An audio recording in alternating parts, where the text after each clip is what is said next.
আলহামদুলিল্লাহ, আমিও ভালো আছি। এত এত মানে দান আপনারা করলেন, আমরা ভালো না থেকে কি পারি? আমরা সবাই আনন্দিত, আমরা সবাই খুশি, আল্লাহ আপনাদের উপরে খুশি হয়ে যান। আমরা বলছি আমিন।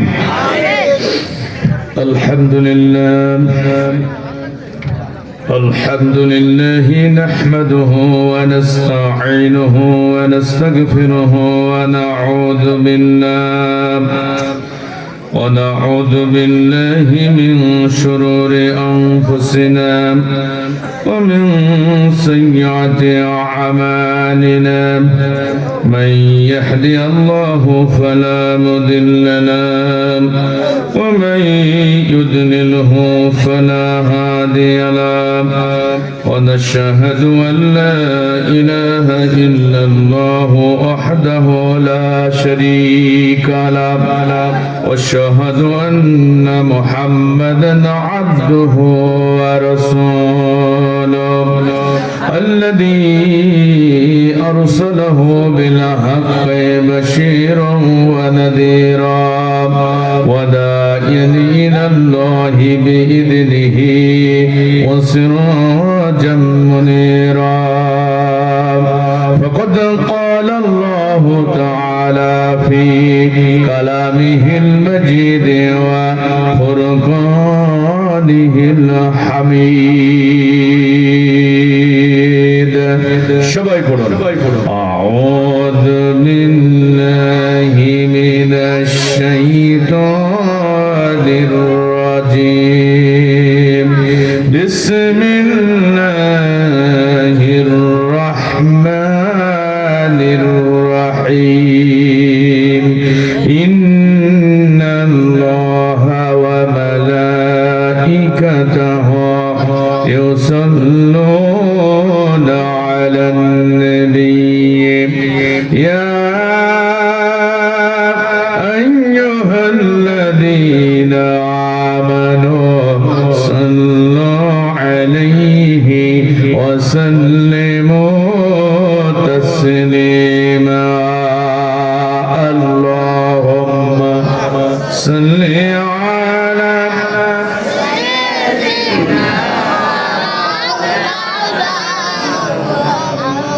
وعلى آل سيدنا مولانا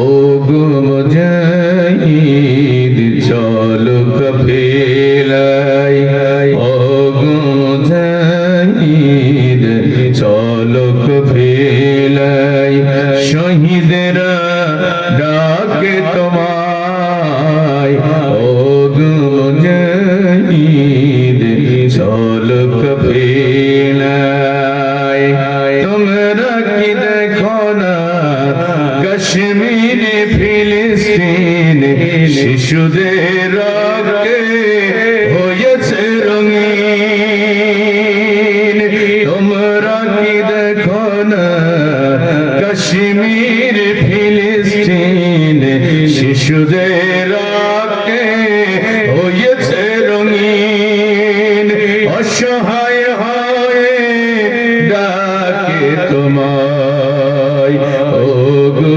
মুজাহিদ চলো কাফেলায় শহীদরা ডাকে তোমায় ওগো মুজাহিদ চলো কাফেলায় আল্লাহুম্মা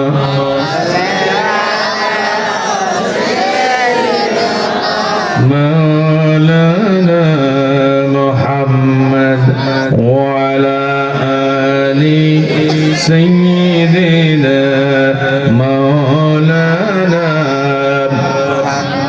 তোমরা কি দেখো না মায়েদের হাজারি দুগ্ধ শিশুর লাশ বুকে জড়ে ধরি তোমরা কি দেখো না মায়েদের হাজারি দুগ্ধ শিশুর লাশ বুকে জড়ে ধরি তবুও তারা যে পাই না রেহাই ওগো মুজাহিদ চলো কাফেলায় কাফেলায় ও গো মুজাহিদ চলো কাফেলায় শহীদরা ডাকে তোমায় ও গো মুজাহিদ চলো কাফেলায় লা ইলাহা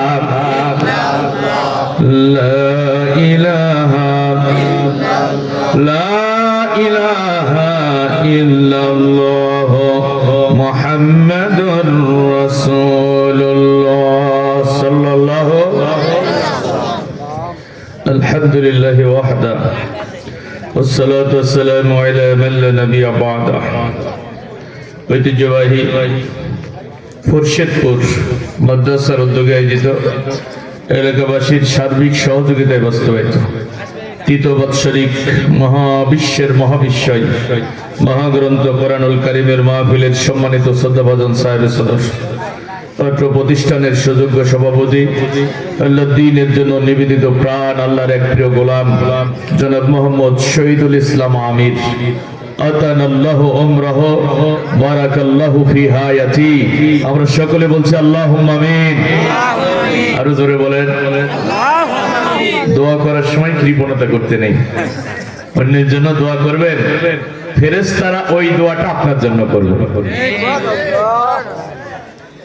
এই জন্য দোয়া বেশি করব না কম করব বেশি বেশি দোয়া করবেন আজকের মাহফিলে আলোচনা রেখে আপনাদের বিমুগ্ধ করেছেন মাহফিলের মধ্যমণি বাংলাদেশের বক্তৃতা জগতের এক উজ্জ্বলতম ধ্রুবতারা গোটা দেশে কোরআনের মশালাতে যার নির্ভীক পদচারণা চুয়াডাঙ্গা মেহেরপুর কুষ্টিয়া ঝিনাইদহ এই এলাকার জনপ্রিয় জননন্দিত বাগ্মী আমাদের অত্যন্ত হৃদয়ের মানুষ মুহতারাম মাওলানা আবু যার গিফারি আমরা দোয়া করছি আল্লাহ তার গোলামকে আমৃত্যু কোরআনের খেদমতে কবুল করুন মাহফিলের প্রধান অতিথি বাংলাদেশ জাতীয়তাবাদী দল বিএনপির বেগমপুর ইউনিয়নের সংগ্রামী সভাপতি জনাব মোহাম্মদ আশরাফুল হক আল্লাহ আমাদের আশরাফুল ভাইকে ওমর ইবনুল খাত্তাবের মতো ইসলামের নির্ভীক সৈনিক বানিয়ে দিন আমিন আলোচনা রেখেছেন কারি মোহাম্মদ শাফায়াতুল্লাহ মিয়াজি আমন্ত্রিত মেহমান জনাব মোহাম্মদ মুন্নাফ আলী মোহাম্মদ আকবর আলী জনাব মোহাম্মদ রাজীব মিয়া সকল মেহমানদেরকে আল্লাহ দ্বীনের জন্য কবুল করুন আমিন মঞ্চ উপস্থিত উম্মতের শ্রেষ্ঠ সন্তান হযরত উলামায়ে কেরাম সামনে ভবিষ্যৎ তৌহিদি জনতার এক অংশ পদ্মার অন্তরের অবস্থানরত পরম প্রিয় শ্রদ্ধেয় মা এবং বোনেরা প্রিয় এলাকাবাসী সকলকে আবারও সালাম জানাচ্ছি আসসালামু আলাইকুম ওয়া রাহমাতুল্লাহি ওয়া বারাকাতুহু ওয়া আলাইকুম আসসালাম মহান রবের দরবারে শুকরিয়া আদায় করছি যিনি শীতের মধ্যে করুণা করে দয়া করে অনুগ্রহ করে এই জান্নাতি মাহফিলে ঠান্ডা মাটির উপরে আমাদের বসে থাকার তৌফিক দান করেছেন আল্লাহ তৌফিক না দিলে আপনারা থাকতে পারতেন না শীত আজকে বেশি না কম জোরে বলেন আপনাদের এলাকায় কি সূর্য উঠেছে আজকে সূর্য ওঠে নাই আজকে শীত একটু বেশি বাতাসও আছে এই যে শীতের মধ্যে কত মানুষ বিছানায় ঘুমিয়ে আছে আপনারাও চাইলে বিছানায় থাকতে পারতেন এখানে আসছেন কেন কোরআনের মহব্বতে কথা বলেন না কেন তৌফিক দিয়েছেন কে আল্লাহ এজন্য খুশি না বেজার খুশি আল্লাহর দরবারে আমরা শুকরিয়া আদায় করছি সবাই পড়ছি আলহামদুলিল্লাহ আরো জোরে বলুন আলহামদুলিল্লাহ বিশ্বনবীর শাহে মদিনায় কলিজা ভরে সালাতু সালাম পেশ করছি যিনি ইসলামকে ধুলির ধরায় প্রতিষ্ঠিত করতে গিয়ে তাইফে রক্ত দিয়েছেন উহুদে দাঁত ভেঙেছেন শিয়াবে আবি তালিবে 3 বছর জেল খেটেছেন মাতৃভূমি থেকে 53 বছর বয়সে হিজরত করেছেন কাফের বেঈমান মুশরিকদের শত জুলুম নির্যাতনের শিকার হয়েছেন আমরা রাসূলকে ভালোবেসে তার উপরে দরুদ এবং সালাম পেশ করছি সকলে পড়ছি সাল্লাল্লাহু আলাইহি ওয়াসাল্লাম সবাই পড়েন ভাই সবাই পড়েন সাল্লাল্লাহু আলাইহি ওয়াসাল্লাম রাসূলের উপরে দরুদ পড়লে লাভ হবে না ক্ষতি হবে লাভ হবে একবার যদি কেউ রাসূলের উপরে দরুদ পড়ে তার আমলনামায় আল্লাহ 10টা নেকি লিখে দেন তার আমলনামা থেকে 10টা গুনাহ আল্লাহ মুছে দেন তার উপরে আল্লাহ 10টা রহমত নাজিল করেন তার মর্যাদা আল্লাহ 10 গুণ বাড়িয়ে দেন সুবহানাল্লাহ আরো জোরে বলুন সুবহানাল্লাহ ভাইরা আমার, রাত গভীর হতে চলেছে, শীতের রাত, কালেকশন হচ্ছিল, আপনারা হৃদয় ভরে দান করতেছিলেন, আমিও বিমুগ্ধ হতেছিলাম। আমি একটু বিরক্ত হই নাই যে এত রাত হয়ে যাচ্ছে শীতের মধ্যে, আমি বরং আপনাদের এই দান করা দেখি, আপনাদের আন্তরিকতা দেখি আমি খুশি হচ্ছিলাম। আপনারা যে দান এতক্ষণ করলেন, আল্লাহ আপনাদের সকলের দান কোরআনের জন্য কবুল করুন। কোরআনের জন্য কেন দান করবেন না ভাই? কোরআনের জন্য কেন খরচ করবেন না? সময় কেন ব্যয় করবেন না? অবশ্যই কোরআনের জন্য সময় দেবেন, দান করবেন, টাকা পয়সা দেবেন, প্রয়োজনে বুকে রক্ত ঢেলে দেবেন। কারণ হাসরের ময়দানে প্রত্যেকটা বনি আদমকে, সে আওয়ামী লীগ করুক, বিএনপি করুক, জামাত ইসলামী করুক, আর পীর সাহেবের মুরিদ হোক, কাবার রবের কসম, প্রত্যেকটা বনি আদমকে, প্রত্যেকটা নারী পুরুষকে এই কোরআনের ব্যাপারে আল্লাহ জিজ্ঞাসা করবে। ঠিক বললেও ঠিক, না বললেও ঠিক, কারণ কোরআনের ব্যাপারে জিজ্ঞাসা করা হবে, এ কথা কে বলেছেন? আল্লাহ। ফাওয়া রাব্বিক লানাসআলান্নাহুম আজমাইন। ওহে রাসূল, তোমার রবের কসম, অবশ্যই অবশ্যই অবশ্যই প্রত্যেককে আমি কোরআনের ব্যাপারে জিজ্ঞাসা করব। এ ঘোষণা কার? আল্লাহ। শীতের মধ্যে বসে থেকে আপনাদের লস হয় নাই, আমি বলছি লস হয় নাই। এই যে কষ্ট করে বসে আছেন না, একটু কোরআনের জন্য সময় কোরবানি করেন, লস হবে না। হাসরের ময়দানে আল্লাহ জিজ্ঞাসা করবেন যে আমার কোরআনের সাথে তুমি কি ব্যবহার করেছিলে। বলতে তো পারবেন, আল্লাহ আমি কোরআন বুঝতাম না, জানতাম না, আমার সেই সৌভাগ্য হয় নাই, আমি আলেম হতে পারি নাই, মুফাসসির হতে পারি নাই, হাফেজ হতে পারি নাই। ও আল্লাহ, আমি তোমার কোরআনের জন্য আমার কলিজার ঘাম ঝরানো টাকা দান করেছিলাম, যেখানে কোরআন প্রচার হতো, কোরআন শিক্ষা দেওয়া হতো, আমি সেখানে দান করেছিলাম। আমি গরিব মানুষ, আমার বেশি টাকা দেওয়ার ক্ষমতা ছিল না, আমি এক বস্তা সিমেন্ট কিনে দিয়েছিলাম তোমার কোরআনের মাদ্রাসায় কোরআন শেখার জন্য। আল্লাহ তুমি বিশ্বাস করো, আমার ওই প্রতিটা টাকার সাথে আমার কলিজার ঘাম মিশেছিল। কি বলতে পারবেন না? আল্লাহরে তো বলতে পারবেন, আল্লাহ শীতের মধ্যে সবাই যখন বিছানায় লেপের মধ্যে শুয়েছিল, আমি তোমার কোরআনকে ভালোবেসে ঠান্ডা জমিনের উপরে বসে বসে তোমার কোরআন জানার জন্য আমি বসেছিলাম। কি এটা বলা যাবে না? আপনাকে তো জিজ্ঞাসা করবে আল্লাহ। লামে তাকরিদ নুনে সাকিলা, ফাওয়া রাব্বিক লানাসআলান্নাহুম আজমাইন। আরবি ভাষার বক্তব্যের গুরুত্ব সর্বাধিক তুলে ধরার জন্য লামে তাকিদ নুনে সাকিলা ব্যবহার করা হয়। আল্লাহ বলছে অবশ্যই অবশ্যই কোরআনের ব্যাপারে জিজ্ঞাসা করব। তোমার টুপিটা গোল ছিল না লম্বা ছিল, আমি এটা জিজ্ঞাসা করব না। তোমার জামাটা কত বড় ছিল, আমি এটা জিজ্ঞাসা করব না। তুমি কোন বংশের সন্তান ছিলে, আমি এটা জিজ্ঞাসা করব না। আমি অবশ্যই তোমাকে জিজ্ঞাসা করব আমার কোরআনের সাথে তোমার ব্যবহারটা কি ছিল। ভাইরা আমার, কোরআন পড়লেন না, বুঝলেন না, জীবন থেকে 60 বছর 70 বছর পার হয়ে গেল। এমন অনেক হতভাগা মুসলমান নারী পুরুষ আছে, ভুল করো কোরআন খুলে দেখে নাই, এমন হতভাগা মুসলমান আছে না নাই? নিজে তো কোরআন পড়তে পারে না, কোরআন বোঝে না, জানে না। বাড়ির আঙিনায় কোরআনের বাগান সাজানো হয়েছিল, বাড়ির পাশেই কোরআনের মাহফিল হয়েছিল, আরে বাইরে থেকে মেহমানদেরকে দাওয়াত করে আনা হয়েছে কোরআন হাদিসের আলোচনা করার জন্য। ও কপাল পোড়া হতভাগা, বাড়ির পাশের আঙিনায় কোরআনের মাহফিলে আসার সুযোগ পেল না। এমন কপাল পোড়া কিছু মুসলমান আছে না না? আজকের এই মাহফিলে বাইরে থেকে কিছু মানুষ আসে নাই? জোরে বলে না কেন? কিন্তু এই গ্রামের অনেক মানুষ আসতে পারে নাই। আমি কি বলছি? আবার এই যে কোরআন পড়লেন না, বুঝলেন না, কোরআনের মাহফিলে বসলেন না, কোরআনের আলেমদের সহচর্যে থাকলেন না, হাসরের ময়দানে যেদিন দাঁড়াবেন, আল্লাহ আপনার চোখ দুইটা অন্ধ করে দেবে, আপনার চোখ দুইটা অন্ধ করে দেবে। আমি বলছি না, এ কথা কোরআনুল কারিমে আছে না না? আছে। এই কোরআনে কি একটা মিথ্যা কথা আছে? না। কোরআনুল কারিমের 20 নম্বর সূরা সূরা তাহার 124 থেকে 26 নম্বর আয়াত পড়ে দেখুন ভাইরা আমার, আল্লাহ পাক রব্বুল আমিন বলেন, ওয়ামান আরাদা আন যিকরি ফাইন্না লাহু মাঈশাতান দানকা। যারা আমার কোরআন থেকে মুখ ফিরিয়ে নেবে, যারা কোরআন পড়বে না, বুঝবে না, কোরআনের মাহফিলে যারা বসবে না, কোরআন প্রচারে যারা সহযোগিতা করবে না, কোরআনকে বিজয়ী করার জন্য যারা চেষ্টা করবে না, জান দেবে না, মাল দেবে না, আল্লাহ বলছে আমি আল্লাহ দুনিয়ার জীবনটা তাদের সংকীর্ণ করে দেব। কোটি কোটি টাকার মালিক হবে শিল্পপতি চৌধুরী, আর অট্টালিকা বিলাসবহুল বাড়িতে ঘুমাবে, কিন্তু মানসিক প্রশান্তি তারা পাবে না। ছেলেরা ডানে যেতে বলবে বামে যাবে, বউরে সামনে যেতে বলবে পিছনে যাবে। কোটি কোটি টাকার মালিক, ডায়াবেটিসে ধরেছে, লিভারে সমস্যা, কিডনিতে সমস্যা, ডাক্তার বলেছে গোশ খেতে পারবা না, মাছ খেতে পারবা না। তাহলে খাবোটা কি? কই রুটি আর সুজি। কথা বলেন না কেন?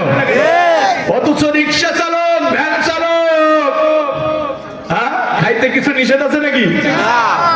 দেখবেন শিল্পপতিরা খাইতে পারে না, ওই রিক্সা চালক একবারে যা খায় 4-5 দিনে ওরা তা খেতে পারে না। কথা বলুন ঠিক কিনা? মানসিক শান্তি পাবে না, শান্তি নষ্ট করে দেবেন কে?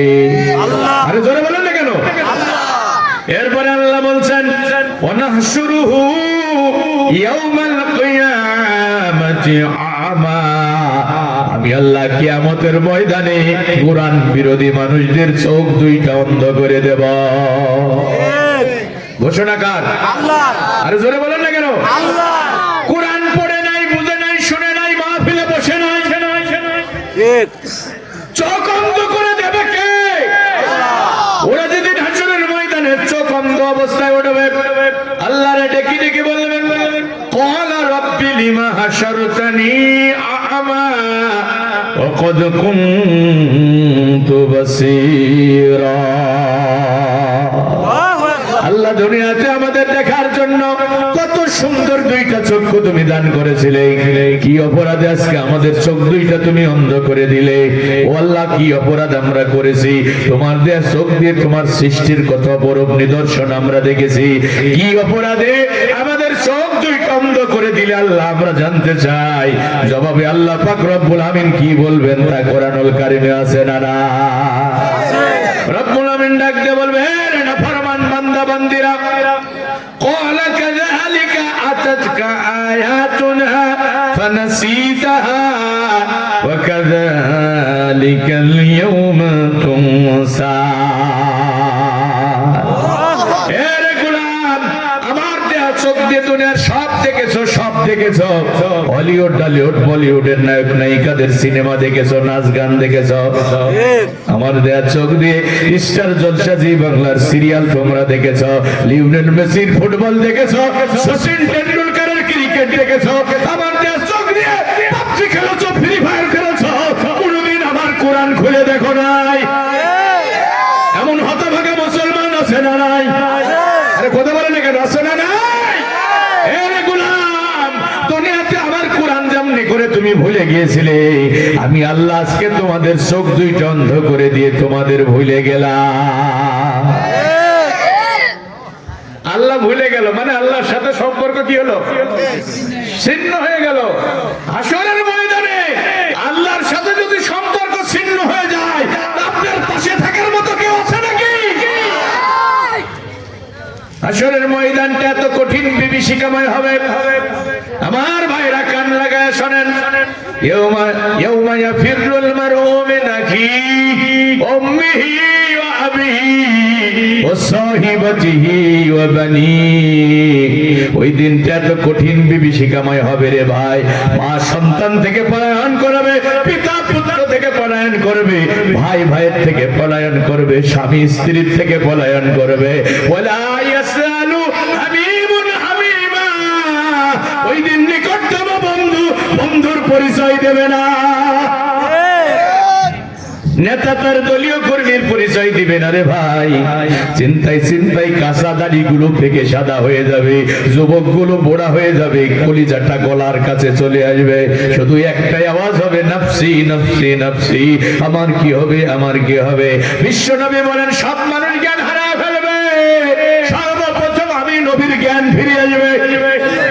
আমি জ্ঞান ফিরে দেখবো আমার ভাই মুসা আল্লাহর আরশের পায়া ধরে দাঁড়িয়ে রয়েছে। আমি বড় নাকি মুসা বড়, এই বড়াই তোমরা করো না। আমি জানি না আমার ভাই মুসা জ্ঞান হারিয়েছিলেন কিনা, তবে ওই দিন কেউ কারো পরিচয় দেবে না, সবাই বাঁচার জন্য পেরেশানিতে থাকবে। ভাইরা আমার, ওই দিন যদি আল্লাহ ভুলে যায়, আল্লাহ ভুলে যায়, গোলাম তোমার বাঁচার উপায় নাই, বাঁচার উপায় নাই। আপনারা কি হাসরের ময়দানে অন্ধ অবস্থায় দাঁড়াতে চান? আর কথা বলেন, আল্লাহ আপনাদের চোখ দুইটা অন্ধ করে দিক, এটাকে আপনারা চান? বলবেন হুজুর আল্লাহ ভুলে গেছে, চোখ অন্ধ করে দিয়েছে, সমস্যা নাই, আমার রাসূল তো আমাকে ভুলবে না, রাসূলুল্লাহ আমাকে শাফায়াত করে জান্নাতে নিয়ে যাবে। ও ভাই, আমার কথাগুলো একটু কলিজা দিয়ে শুনুন। আজকের মাহফিলটা আমার আপনার জীবনের শেষ মাহফিল হয়ে যেতে পারে। আমি লম্বা সময় বলবো না, লম্বা সময় বলবো না, একটু অনুরোধ করছি শীতের মধ্যে বসে বসে শোনেন। বাড়ি যাওয়ার সময় আল্লাহ আমাদের খালি হাতে ফিরাইয়া দেবে না, আল্লাহ আমাদের মাহরুম করবে না। আমরা গুনাহ নিয়ে কোরআনের মাহফিলে এসেছি, আমরা যদি একটু কষ্ট করে শেষ পর্যন্ত থাকতে পারি, বাড়ি যাওয়ার সময় আল্লাহ আমাদের সুসংবাদ দিবে, কুমু মাগফুরাল্লাকুম। ও আল্লাহর বান্দা বান্দিরা, এখন ওঠো, বাড়ির দিকে যাও, আল্লাহ তোমাদের জীবনের গুনাহ মাফ করে দিয়েছে। একটু কষ্ট করতে পারবেন না ভাই? ইনশাআল্লাহ। তবে বেশি সময় দেব না কষ্ট। চিন্তা করছেন রাসূল তো আছে, তিনি আমাকে ভুলবেন না। না না না বন্ধু, রাসূল তো শাফায়াত করে জান্নাতে নেবে, এটা ঠিক, এটা ঠিক, অবশ্যই ঠিক। শাফায়াত হক, শাফায়াত সত্য, রাসূল শাফায়াত করবে, নবী সিদ্দিক সুহাদা সালিহিনরা শাফায়াত করবেন। কিন্তু ভাইরা আমার, খুব কলিজা ভরে কথাগুলো শুনেন, আল্লাহ রাসূল আবার একদল উম্মতের বিরুদ্ধে নিজে বাদী হয়ে আল্লাহর আদালতে মামলা দায়ের করবে। একটা কথাও বানিয়ে বলবো না, বানিয়ে বলবো না। কোরআনের মাহফিল, কোরআন থেকে দলিল দিয়ে বলছি ভাইরা আমার, ওই দিন হাশরের ময়দানে রাসূল আল্লাহকে ডাক দিয়ে বলবেন, ক্বালার রাসূল ইয়া রাব্বি ইন্না কওমি ইত্তাখাযু হাযাল কুরআনা মাহজুরা। আল্লাহু আকবার। আল্লাহ আমার রব, আমার মরণের পরে আমার এই উম্মতেরা কোরআনকে পরিত্যক্ত অবস্থায় রেখেছিল। কোরআন তারা পড়ে নাই, কোরআন তারা বোঝে নাই, কোরআন শিক্ষার কাজে তারা সহযোগিতা করে নাই, কোরআন প্রচারের কাজে তারা সহযোগিতা করে নাই, কোরআনের আলোচনা তারা শোনে নাই, কোরআন প্রতিষ্ঠার জন্য তারা স্বপ্ন দেখে নাই, চেষ্টা করে নাই। আল্লাহ, আমি রাসূল আমার এই উম্মতের বিরুদ্ধে তোমার আদালতে মামলা করলাম। আমার দর্শনা বেগমপুরের মুসলমান ভাই বোনেরা, রাসূল যদি মামলা করে, এখন আর পাশে থাকার মতো কি কেউ আছে? বলবেন কোরআন আছে, আল্লাহ ভুলে গেছে, রাসূল মামলা করলো, কোরআন তো আছে। আমরা রাসূলের জবানে শুনেছি, আল কোরআন হুজ্জাতুল লাকা ওয়া আলাইক। হাশরের ময়দানে কোরআনের শাফায়াত হবে, সবচেয়ে জোরালো শাফায়াত। এই হাদিসটা পড়ে তো আমি বিস্মিত হয়ে গেলাম। নবীজি বলেন, হাশরের ময়দানে কোরআনের মতো এত জোরালো শাফায়াত কেউ করতে পারবে না। লা নবী, লা মালাক, ওয়ালা গায়ব। নবীরাও পারবে না, ফেরেশতারাও পারবে না, অন্য কেউ পারবে না। কোরআনের শাফায়াত হবে সবচেয়ে জোরালো শাফায়াত। সুবহানাল্লাহ বলবেন না? বলবেন কোরআন আমাদেরকে শাফায়াত করে জান্নাতে নিয়ে যাবে। না না না বন্ধু না, কোরআন আপনি পড়েন নাই, কোরআন আপনি বোঝেন নাই, কোরআনের মাহফিলে সময় দেন নাই, কোরআন প্রচার প্রতিষ্ঠার কাজে সহযোগিতা করেন নাই, কোরআনও আল্লাহর আদালতে মামলা দায়ের করবে। ইয়াকুলুল কোরআন ইয়া রাব্বাল আলামিন, কোরআন বলবে রব্বুল আলামিন, ইন্না আবদাকা হাযা ইত্তাখাযানি মাহজুরা। ইন্না আবদাকা হাযা হাযা হাযা, এই তোমার ওই বান্দা, তোমার ওই বান্দা, তোমার ওই বান্দি, তোমার ওই বান্দি, ওই বান্দি, ওই জাবেলা, ওই সকিনা, ওই আয়েশা, ওই খাদিজা, ওই আব্দুল্লাহ, ওই আব্দুর রহমান, ওই যে আবুল কাসেম, এরা কোরআন পড়ে নাই, কোরআন বোঝে নাই, কোরআনের মাহফিলে বসে নাই, কোরআনের মাদ্রাসায় সহযোগিতা করে নাই, কোরআন বিজয়ী হোক এটাও তারা চায় না। আল্লাহ, আমি তোমার আদালতে এদের বিরুদ্ধে মামলা করলাম, ফাকদি বাইনি ওয়া বাইনাহু, আজকে আমার আর তোমার এই বান্দার মাঝে ফয়সালা করে দাও। কোরআন বলবে, আল্লাহ আমার আর তোমার এই বান্দার মাঝে ফয়সালা করে দাও। এখন ফয়সালা কি হবে বলবো? সুসের ছিদ্র দিয়ে উট প্রবেশ করা যতটা কঠিন হবে, এদের জন্য জান্নাতে প্রবেশ করা তার চেয়েও বেশি কঠিন হয়ে যাবে। এবার সুসের ছিদ্র দিয়ে কি উট ঢুকতে পারে? সুসের ছিদ্র দিয়ে উট যেমন ঢুকতে পারবে না, এই কোরআন বিরোধীরা আল্লাহর জান্নাতে কোনোদিন ঢুকতে পারবে না। এদের জন্য আকাশের দরজাও খোলা হবে না, রহমতের দরজা খোলা হবে না, জমিনের বরকতের দরজাও খোলা হবে না। সিদ্ধান্ত কার? ওমান জাআলা খালফা যাহরিহি সাকাতুহু ইলান নার। নবী বলেন, কোরআন ধাক্কাতে ধাক্কাতে তাদের জাহান্নামে ফেলে দেবে। কোরআন কি করবে? ধাক্কাতে ধাক্কাতে জাহান্নামে ফেলে দেবে। আপনারা কি এমন পরিস্থিতির সম্মুখীন হতে চান? তাহলে কোরআনের সাথে থাকতে রাজি আছেন না নাই? একটু জোরে বলেন। আল্লাহর নবী মুআজকে ডাক দিয়ে বলে, মুআজ, এমন একটা জামানা আসবে রে মুআজ, আলা ইন্নাল কিতাবা ওয়াল সুলতান লা ইয়াফতারিকান। মুআজ শোনো, আমি রাসূল বলছি, এমন একটা জামানা আসবে রে মুআজ, শাসন ক্ষমতা থেকে আল্লাহর কোরআনকে বিচ্ছিন্ন করে দেয়া হবে। ভাই, রাসূলের হাদিসটা একটু মনোযোগ দিয়ে শুনেন। আপনি কোন দল করেন আমি জানি না, আমি এখানে কোন দলের এজেন্ডা বাস্তবায়ন করার জন্য আসি নাই। এটা কোরআনের মাহফিল, আমি আপনাদের সাথে কোরআনের সাথে সম্পর্ক তৈরি করে দেওয়ার জন্য এসেছি। কোন দল আপনাকে জান্নাতে নিয়ে যেতে পারবে না যদি কোরআনের সাথে সম্পর্ক না থাকে। কত ভালো করে বোঝেন। আলা ইন্নাল কিতাবা ওয়াল সুলতানা লা ইয়াফতারিকান। জেনে নিও, জেনে নিও, অচিরেই শাসন ক্ষমতা থেকে আল্লাহর কোরআনকে আলাদা করে দেয়া হবে। আলাদা করা হয়েছে কিনা? এই যুবকেরা কথা বলে না কেন? শাসন ক্ষমতায় কি কোরআন আছে? কিছু ভাই বলে, কিছু ভাই বলে না। কি বলতে বলে পড়লাম? এই শাসন ব্যবস্থা কি কোরআনের আইন দিয়ে চলে? আল্লাহ রাসূল এটাই বলছেন, অচিরেই শাসন ক্ষমতা থেকে কোরআনকে বিচ্ছিন্ন করে দেওয়া হবে। শোনো মুআজ, আমি তোমার রাসূল বলছি, ফালা তুফারিকুল কিতাব, তুমি খবরদার কোরআন থেকে বিচ্ছিন্ন হবে না। তুমি কোরআনের সাথে সাথে থাকবে। কোরআন তোমাকে যেদিকে যেতে বলেছে ওই দিকে যাবে। কোরআনের পথ যদি হয় দুর্গম বন্ধুর কণ্ঠকাকীর্ণময়, কোরআনের পথ যদি হয় বাদর বিন্ধ্যাচলে ভরা, তুমি কোরআনের এই রক্তপিচ্ছিল পথে মাথা উঁচু করে দুঃসাহসিক অভিযাত্রী হিসাবে কদম কদম সামনের দিকে পথ চলবে। মেশিনগানের বুলেট যদি তোমার বুক ঝাঁঝরা করে দেয়, অথবা মিথ্যা মামলা দিয়ে যদি তোমাকে জেলখানায় বন্দী করা হয়, অথবা ফাঁসির মঞ্চে যদি তোমাকে ঝুলিয়ে দেওয়া হয়, ফাঁসির মঞ্চে দাঁড়িয়ে হাসতে হাসতে জীবনের জয়গান গাইবে, কোরআন থেকে বিচ্ছিন্ন হবে না। নারায়ে তাকবীর, নারায়ে তাকবীর।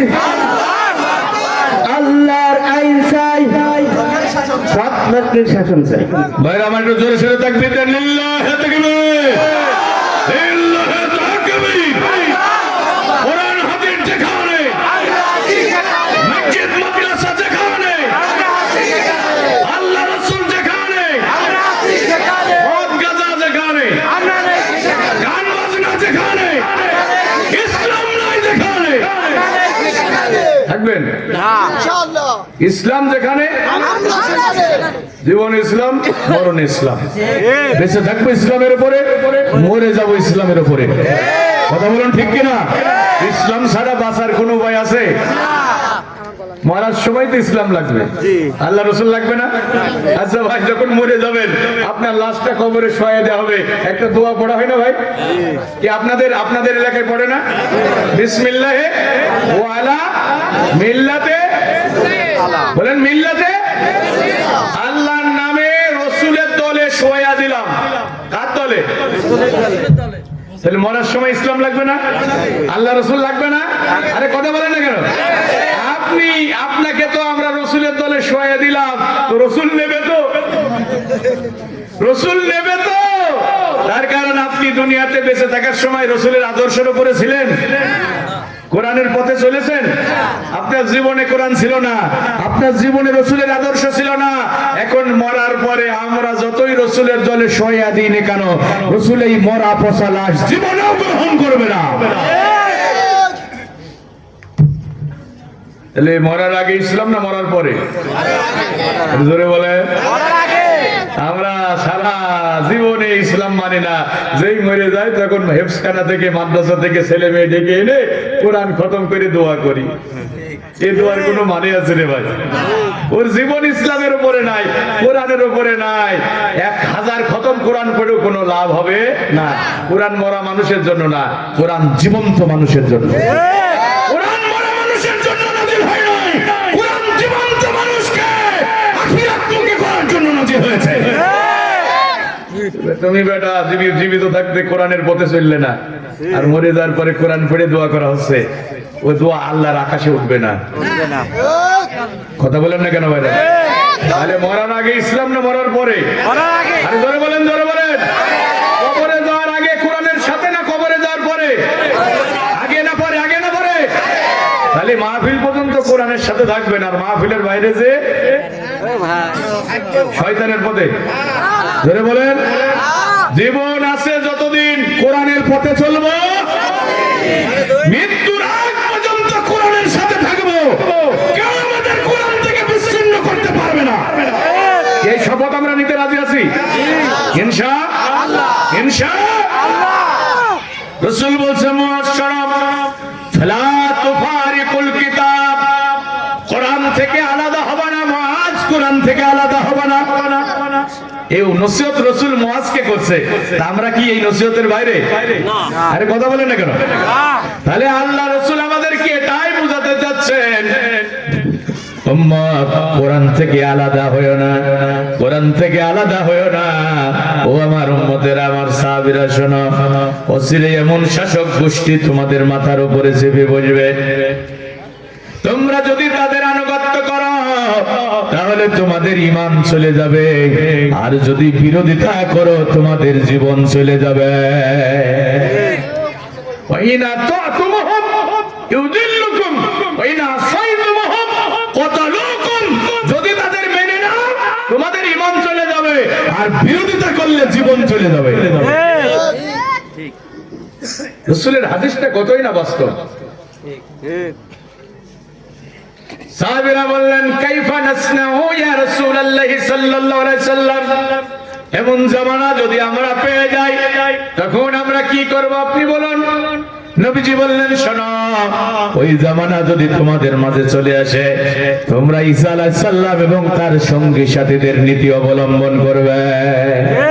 নশিরু বিল মিনশার ওয়া হুমিলু আলাল খশাব, তাদেরকে ধরা হয়েছে, মাটির মধ্যে মাজা পর্যন্ত গেড়ে দেওয়া হয়েছে, পাথর মেরে মেরে শূন্যসার করে দেওয়া হয়েছে, লোহার চিরুনি দিয়ে আস্তে আস্তে শরীর থেকে গোশত আর হাড়গুলো আলাদা করে ফেলা হয়েছে, করাত দিয়ে কেটে তাদেরকে দ্বিখণ্ডিত করে ফেলা হয়েছে।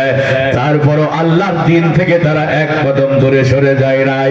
একটু জোরে বলা যাবে কি সুবহানাল্লাহ?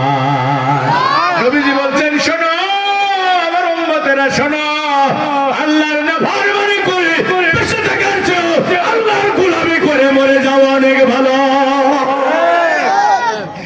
আল্লাহর নাফরমানি করে, তাগুতের গোলামি করে বেঁচে থাকার চেয়ে আল্লাহর গোলামি করে মরে যাওয়া অনেক ভালো। হাদিসের স্পিরিটটা বলেন, আল্লাহর নাফরমানি করে তাগুতের গোলামি করে বেঁচে থাকার চেয়ে আল্লাহর গোলামি করে মরে যাওয়া অনেক ভালো। মরতে হবে না ভাই? আচ্ছা, আপনি তাগুতের গোলামি করে আল্লাহর নাফরমানি করে কি 1000 বছর বাঁচতে পারবেন? আজ থেকে 200 বছর আগে এই ফুরদেশপুর গ্রামে যারা ছিল, আর এই গ্রামের মানুষগুলো কত আন্তরিক কোরআনের জন্য। এই গ্রামের আমবাগানে, বাজবাগানে, গোরস্থানে যত মানুষ ঘুমিয়ে গেছে, ও আল্লাহ, আমি দোয়া করি এই কোরআনের মাহফিলের ওসিলায় সবাইকে তুমি মাফ করে দাও।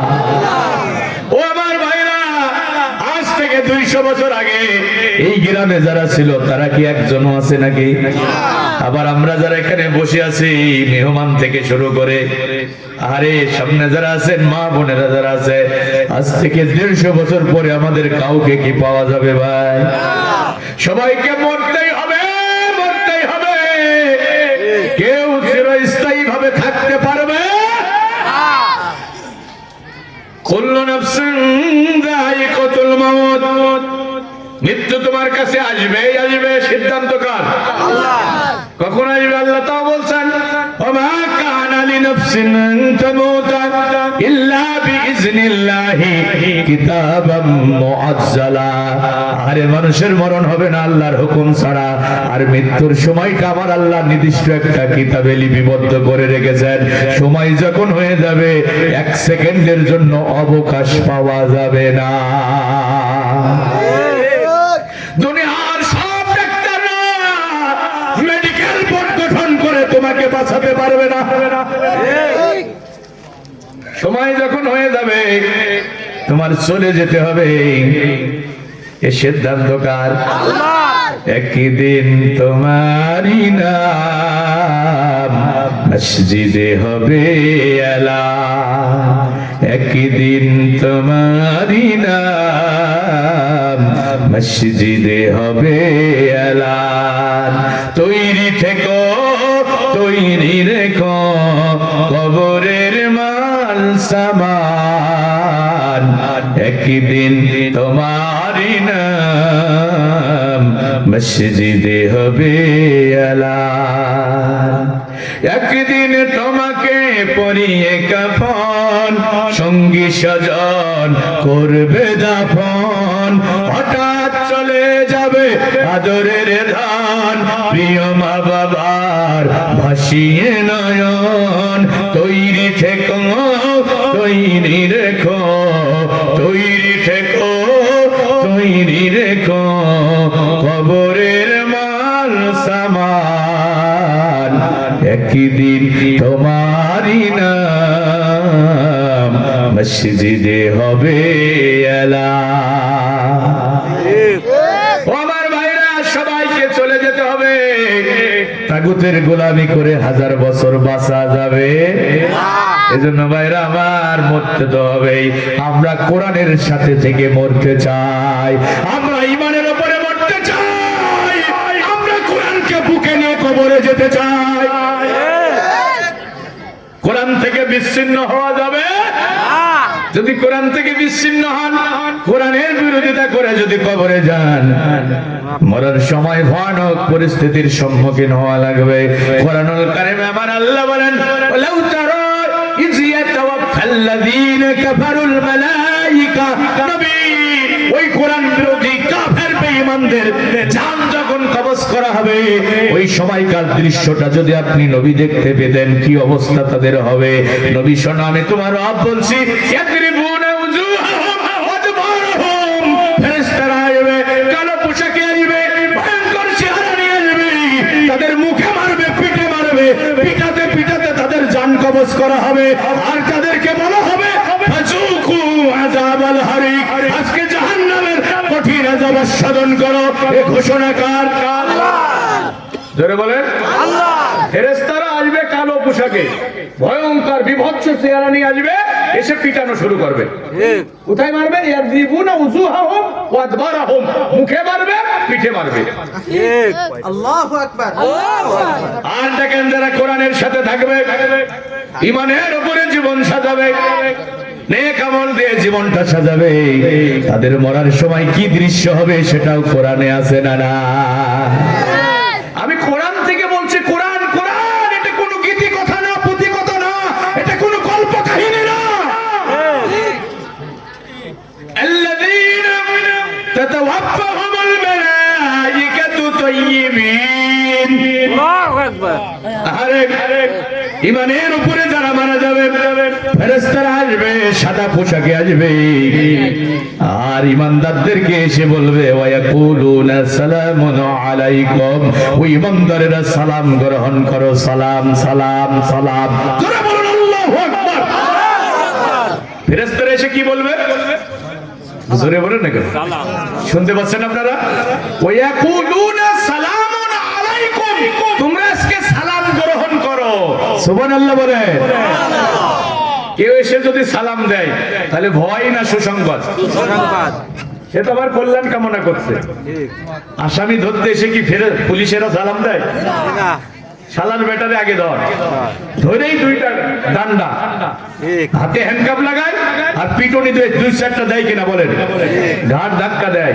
তাদের চেহারা ভিতরে মলিনতা থাকে না, কোমলতা থাকে না, তারা রুদ্র মূর্তি চেহারা নিয়ে আসামিদের সামনে আসে। কথা বলুন ঠিক কিনা? ওই যে ঠিক একই অবস্থা হবে।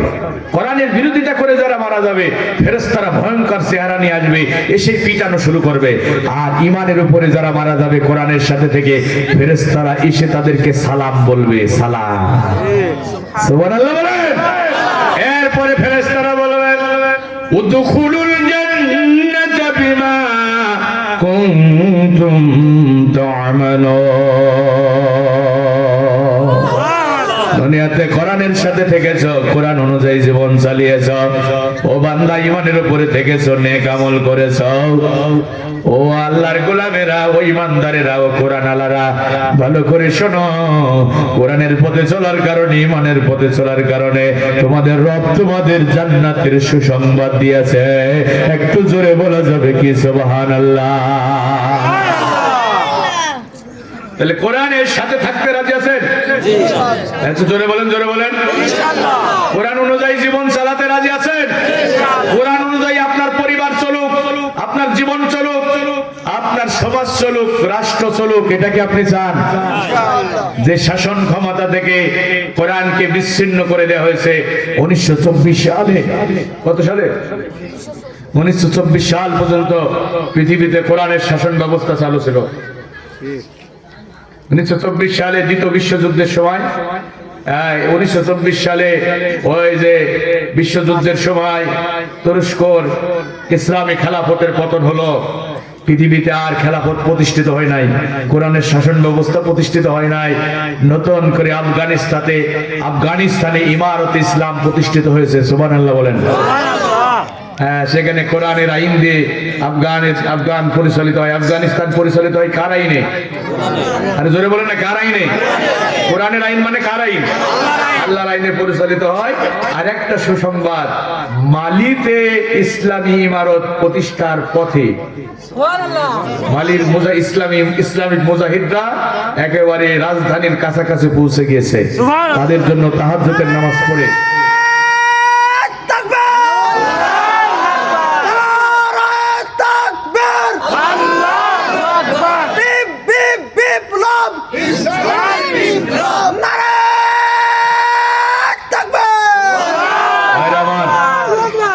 মালির অধিকাংশ রিমোট এরিয়া গুলো মুজাহিদদের দখলে, রাজধানীটা কেবল সরকারের নিয়ন্ত্রণে আছে। সেদিকে মুজাহিদরা অগ্রসর হচ্ছে। আল্লাহ চাইলে খুব তাড়াতাড়ি মালিতে ইমারত ইসলাম কায়েম হয়ে যাবে। আপনারা খুশি না বেজার? আচ্ছা, কারা খুশি হতে পারেন নাই? খুশি হতে যারা পারে নাই, এই যে মালিতে ইসলাম প্রতিষ্ঠিত হতে যাচ্ছে, কোরআনের শাসন চালু হতে যাচ্ছে, এই সংবাদ শুনে যারা খুশি হতে পারে নাই তারা কাফের, তারা মুশরিক। আমি যদি দলিল দিতে না পারি জীবনে আর ওয়াজ করব না। ইসলাম প্রতিষ্ঠিত হোক, কোরআনের শাসন চালু হোক, এটা চাইবে না তারা কাফের আর মুশরিক যারা। কোন মুসলমান কোরআনের শাসন ব্যবস্থার বিরোধিতা করতে পারে না, বরং প্রতিটা মুসলমান স্বপ্ন দেখে আল্লাহর জমিনে আল্লাহর কোরআনের শাসন চালু হোক। আমি তো আল্লাহর কাছে বলি, আল্লাহ আমি প্রধানমন্ত্রী হতে চাই না, আমি রাষ্ট্রপতি হতে চাই না, মন্ত্রী এমপি আমারে তুমি বানাইও না আল্লাহ, আমারে তুমি তোমার কোরআনের রাষ্ট্রের ঝাড়ুদার বানাইও। আমারে দুটি হাত যেন তোমার কোরআনের রাষ্ট্রের ঝাড়ুদার হতে পারে। আল্লাহ, আমাকে তুমি তোমার কোরআনের রাষ্ট্রের ঝাড়ুদার হিসেবে কবুল করো। আমি আল্লাহর কাছে প্রতিনিয়ত বলি, আল্লাহ, জীবন ফুরিয়ে যদি একদিন মরণ আছে, তবু দেখে যেন যেতে পারি কোরআনের রাজ। দয়াময় হে খোদা, তুমি দয়াময়, রাখো এ মিনতি, জিন্দা করো কোন ইসলামী সমাজ, দেখে যেন যেতে পারি কোরআনের রাজ। কি আপনারা চান না? চান না?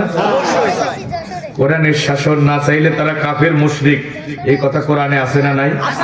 আচ্ছা, আমি বলি নাই, বলেছে কে? তাহলে আমার দায়িত্ব কি? আমার এই কথাটা না বললেও তো আমি পারতাম। আমি কেন বলছি ভাই? আমি তো কিছু মিষ্টি মিষ্টি ফজিলতের কথা বলে চলে যেতে পারতাম। এখন দেখেন ভাই, আমি এই কথাগুলো এই জন্য বলছি, এটা দুনিয়ার জান্নাতের বাগান।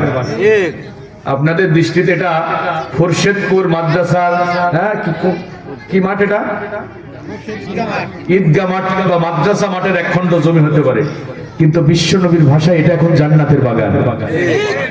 এটা দুনিয়ার জান্নাত।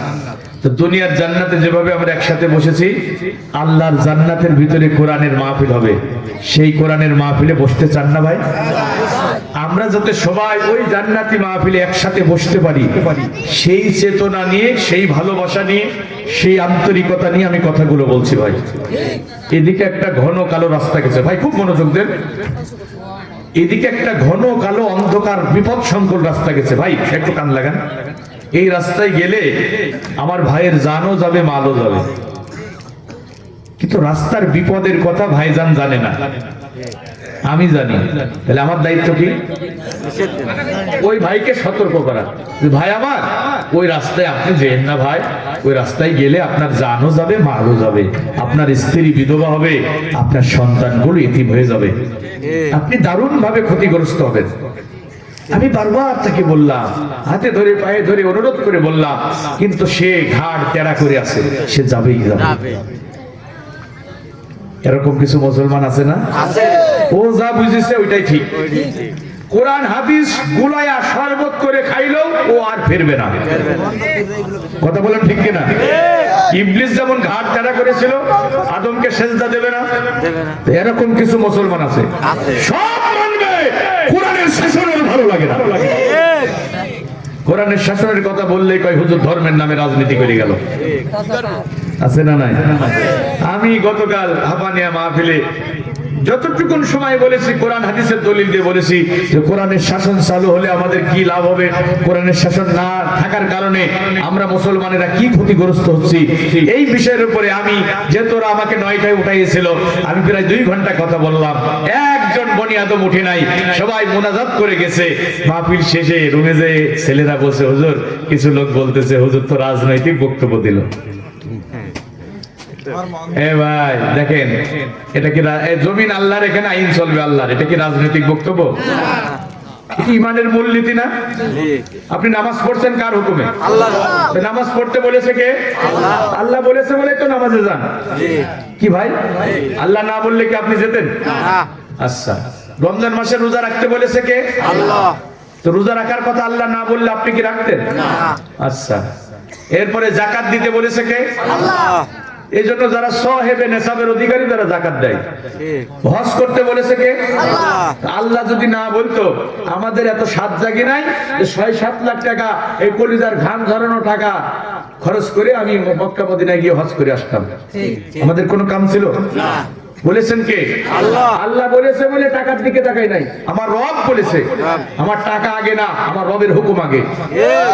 কথা বলুন ঠিক কিনা? এজন্য হাজী সাহেবরা ছুটে যাচ্ছে মক্কা মদিনার দিকে। কথা বলেন না? তো আল্লাহ বলেছে বলেই তো হজ করছেন, আল্লাহ বলেছে বলে রোজা রাখছেন, আল্লাহ বলেছে বলেই আপনি নামাজ পড়তেন। সে আল্লাহই তো বলেছে, আল্লাহ লাহুল খালকু ওয়াল আমরু, সাবধান, আমার সৃষ্টি, আমার আইন।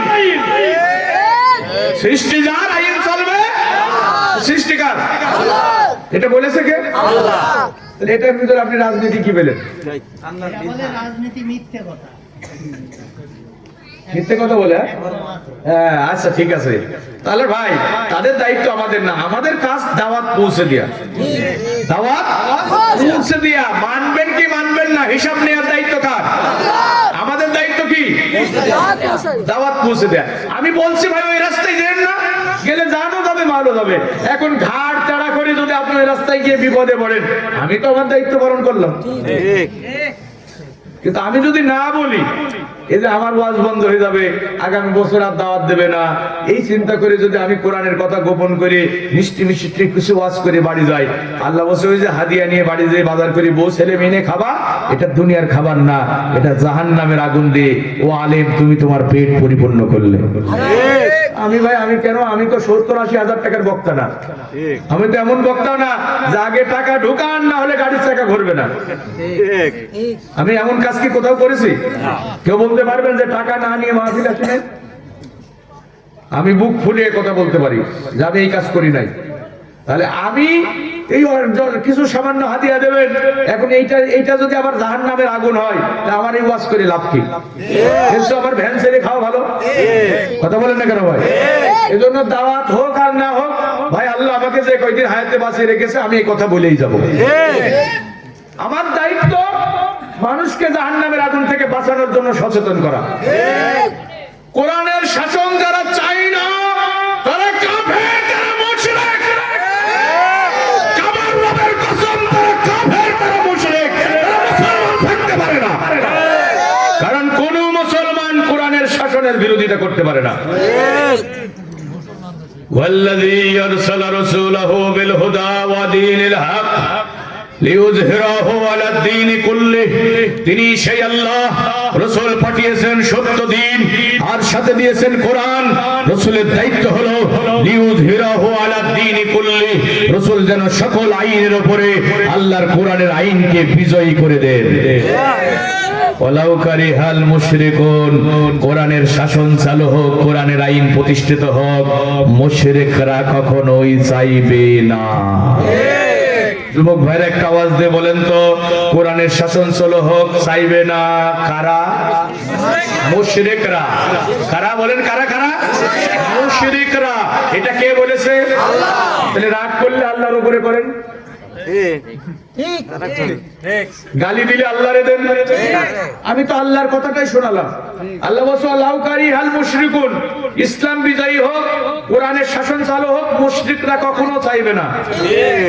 আপনি নামাজ পড়ছেন, রোজা করছেন, হজ করছেন, জিকির করছেন, কোরআনের শাসনের কথা বললে চেহারা কালো হয়ে যাচ্ছে, বুকের ভিতরে মোচড় দিচ্ছে, তাহলে তো আপনার ঈমান নষ্ট হয়ে গেছে। এরপর আল্লাহ বলছে ইউরিদুনা লিইউতফিউ নূরাল্লাহি বিআফওয়াহিহিম ওয়াল্লাহু মুতিম্মু নূর ওয়ালাউ কারিহাল কাফিরুন ওয়ালাউ কারিহাল কাফিরুন। ইসলাম পৃথিবী থেকে বিদায় করে দেওয়ার জন্য কাফেররা চেষ্টা করতেছে। কাফেররা চায় মুখের ফু দিয়ে ইসলামের দীপশিখাকে নিভিয়ে দিতে। আল্লাহ বলছে আল্লাহু মুতিম্মু নূর, আমার সিদ্ধান্ত হলো কাফেরদের ষড়যন্ত্রের বেদলকে নস্যাৎ করে তাম দুনিয়াতে আমি ইসলামের দীপশিখাকে জ্বালিয়ে দেব। ওয়ালাউ কারিহাল কাফিরুন, ইসলাম বিজয়ী হোক, কাফেররা কখনো চাইবে না। এ ফতোয়া কার? আরে জোরে বলেন না কেন? এ ফতোয়া জগৎ বিখ্যাত মুহাদ্দিস মুফতি কাজী ইব্রাহিম দেয় নাই। এ ফতোয়া পাকিস্তানের গ্র্যান্ড মুফতি আল্লামা তকি উসমানী দেয় নাই।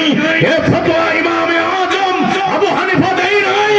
এ ফতোয়া দিয়েছে तमाम দুনিয়ার ইমামদের ইমাম মুফতি আজম, तमाम দুনিয়ার মুফতিদের মুফতি শাহ আল্লাহ পাক রব্বুল আমিন আজ থেকে 1400 বছর আগে কোরআন নাযিল করে জানিয়ে দিয়েছে ইসলামের শাসন চালু হোক, কাফের মুশরিকরা কখনো চাইবে না।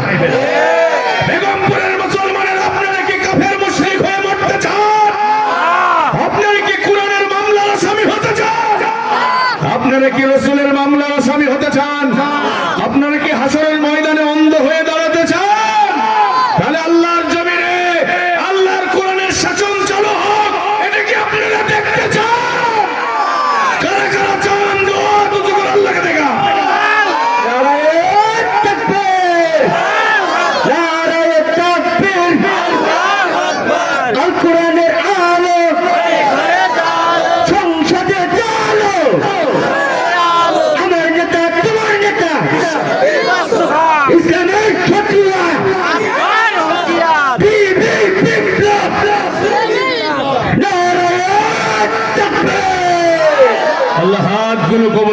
করুন, আল্লাহ হাতগুলো কবুল করুন। এই যে ভাই, কোরআনের সাথে যারা থাকবে তাদের একটা সুসংবাদ দেবো, বলবো? সুসংবাদ শোনেন, রাসূল বলছেন, রাসূলের পবিত্র জবান নিঃসৃত হাদিস, ওমান জাআলা আমামাহু কাদাহু ইলাল জান্নাহ। প্রিয় নবী বলেন, যারা কোরআনের সাথে সাথে থাকবে, কোরআন পড়বে, কোরআন বুঝবে, কোরআন মানবে, কোরআন প্রচার করবে, কোরআনের উপরে ঈমান আনবে, কোরআন অনুযায়ী আমল করবে, কোরআনকে বিজয়ী করার চেষ্টা করবে, কোরআনের শিক্ষা ছড়িয়ে দেওয়ার জন্য সহযোগিতা করবে। নবীজি বলছেন, কোরআনের দায়িত্ব হলো কোরআন ওই বান্দাকে জান্নাত পর্যন্ত দায়িত্ব নিয়ে পৌঁছিয়ে দেবে।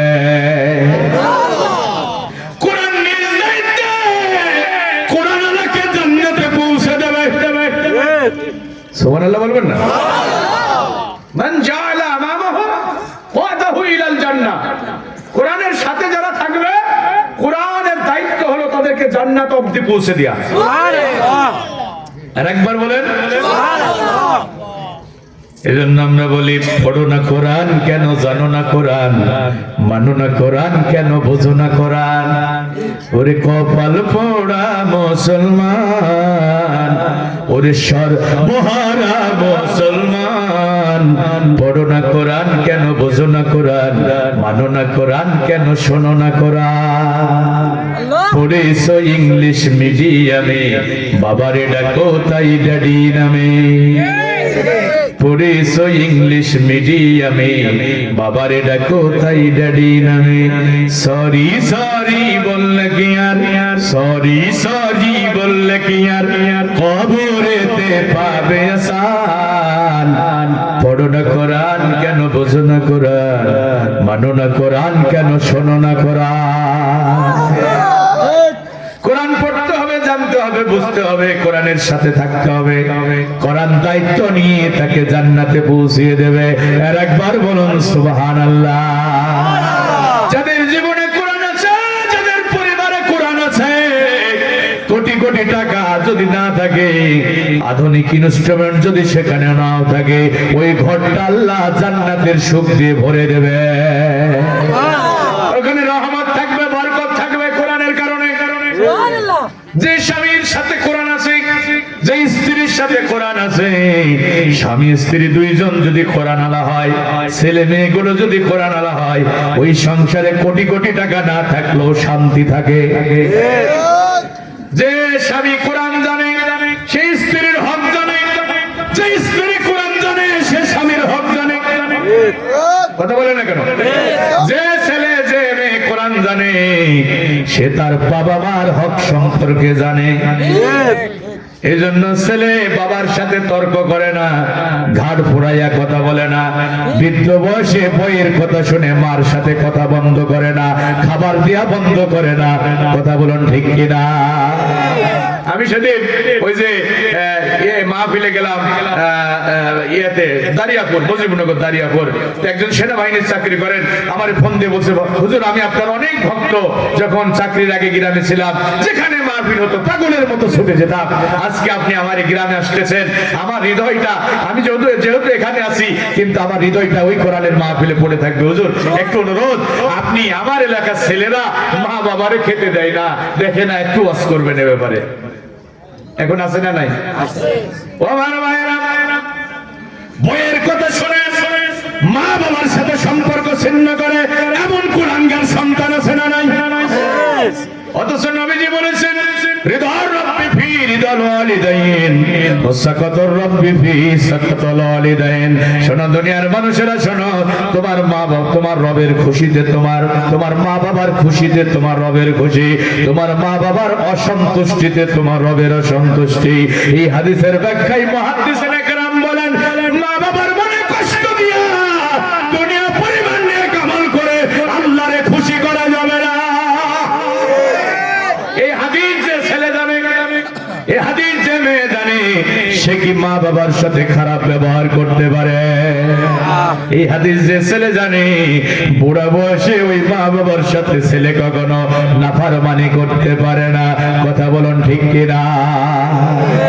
ও আমার ভাইরা ভালো করে শুনেন, আল্লাহর নবী মেরাজে গেলেন, জিবরিল আমিন তাকে জান্নাতুল ফিরদাউস ঘুরাইয়া ঘুরাইয়া দেখাইতেছিল।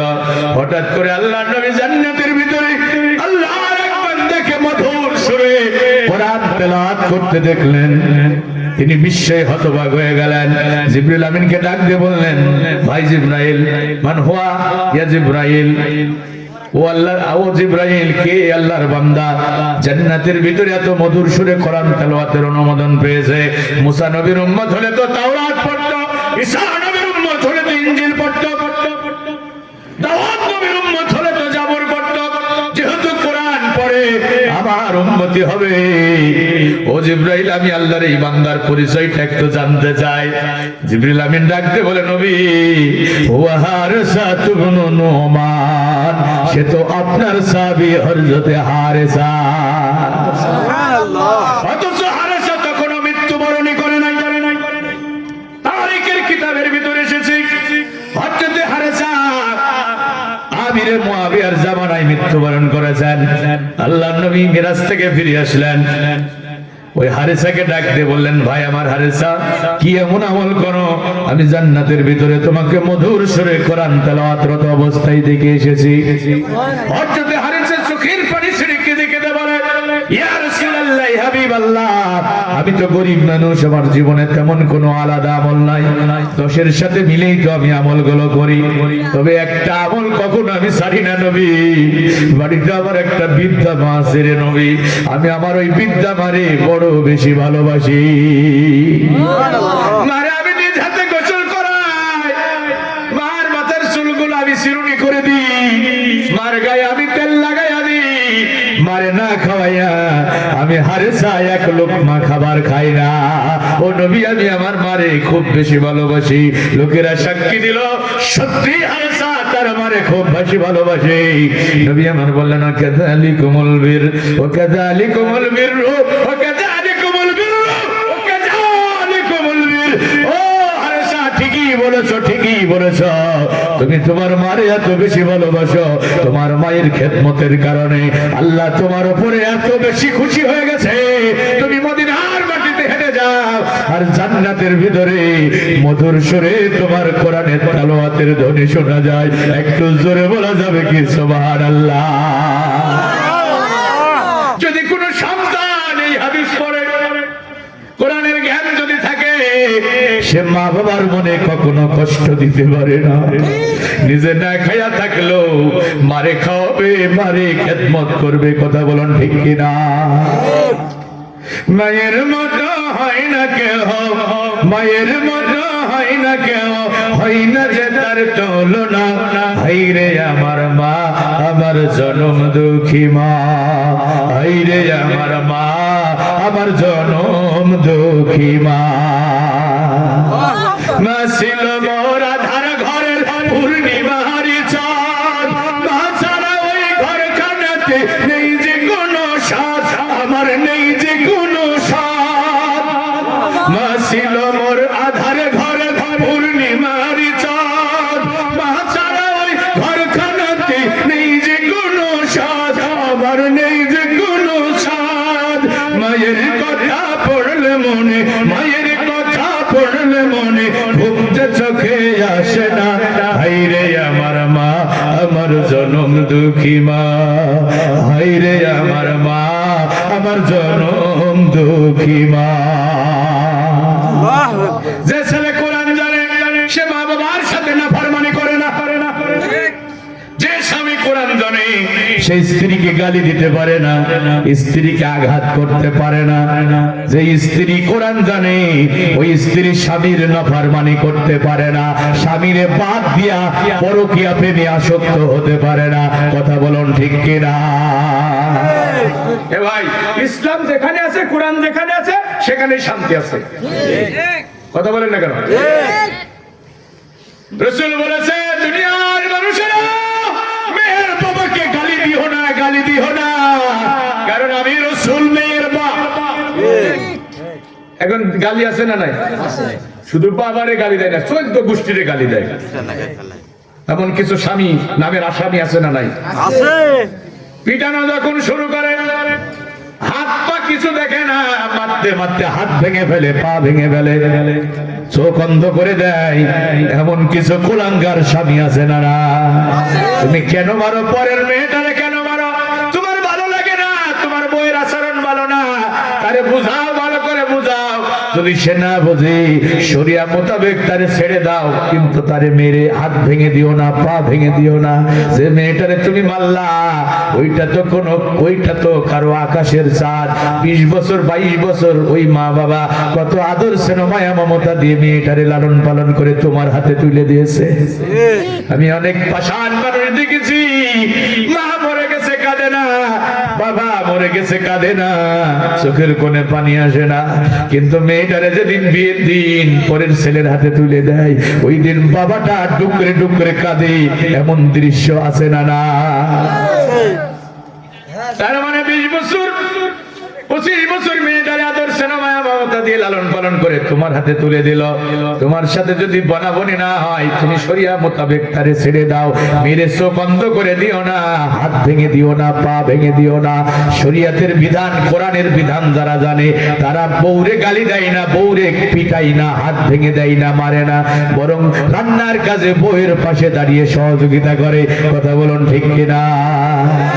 আবার যে মেয়েটা কোরআন জানে, ও আমার মা শোনো, আমার কথাগুলো শোনো, ওই স্বামী, ওই মেয়েটা স্বামীর মনে কষ্ট দেয় না, স্বামীর সাথে খারাপ ব্যবহার করে না।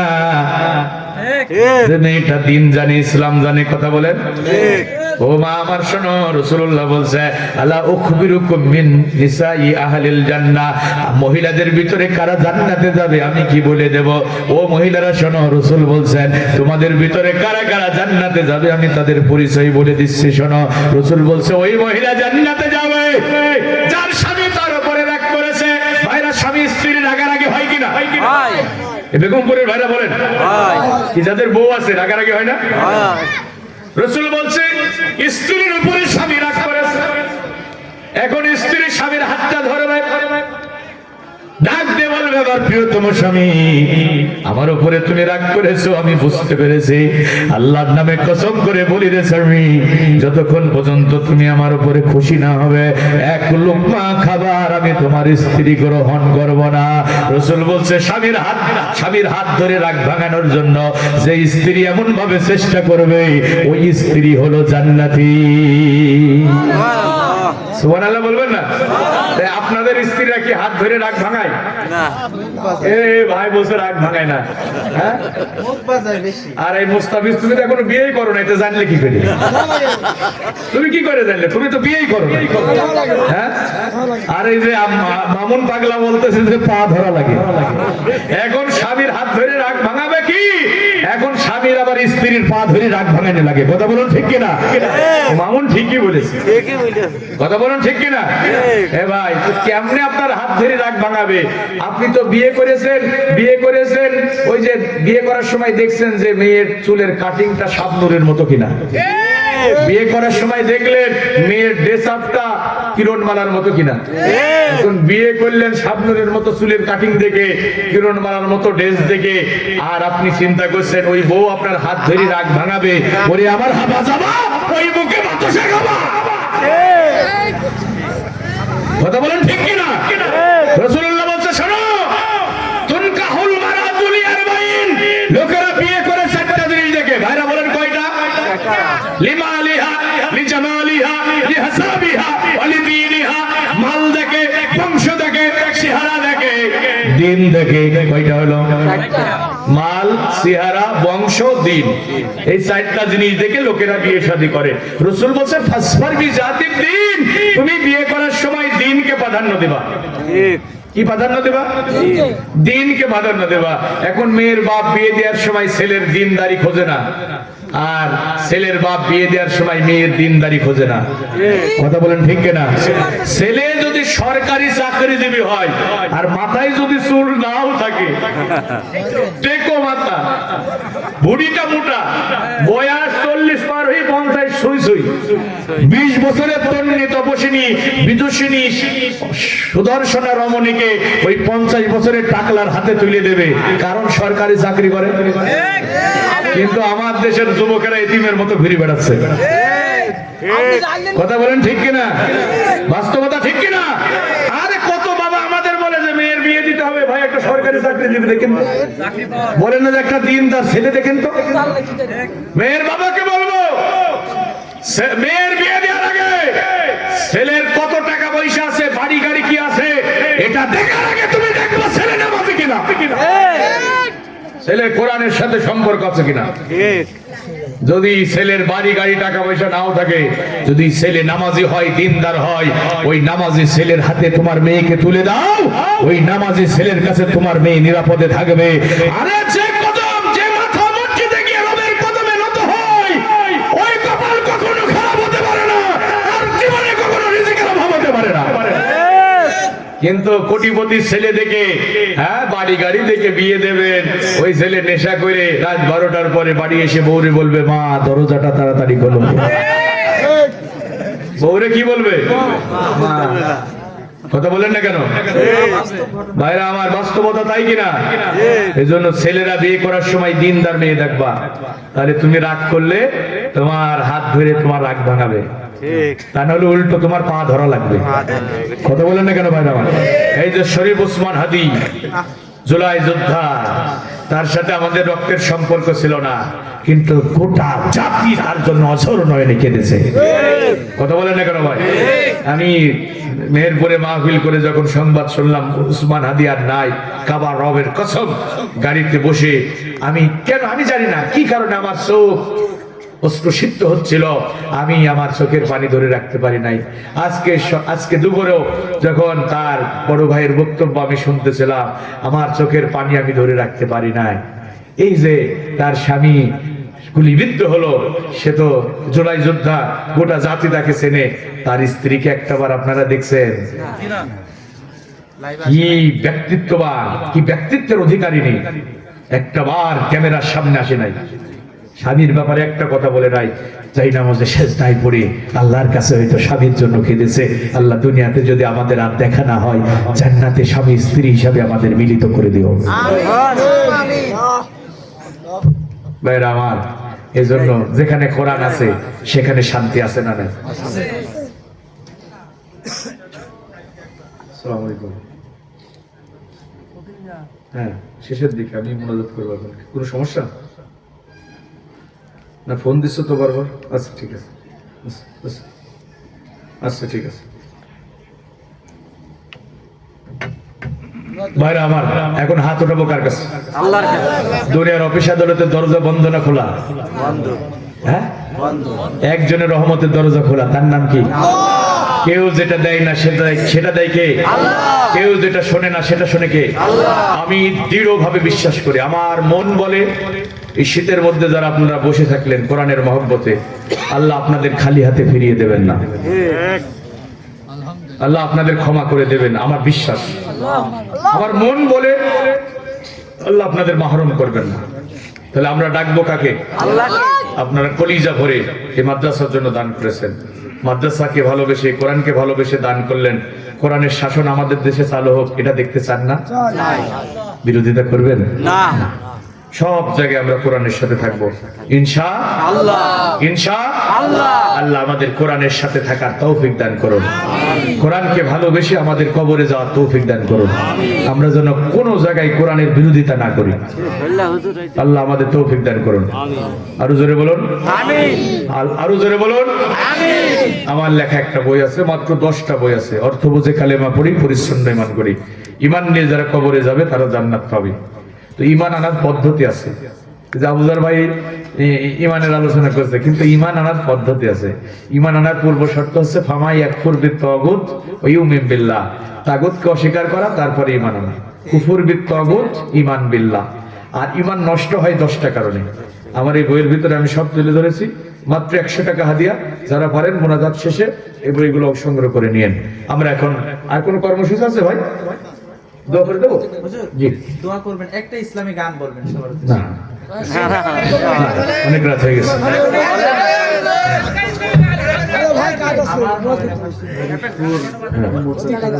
জি জি, দোয়া করুন সবাই, রাসূলের উপরে দরুদ পড়ি।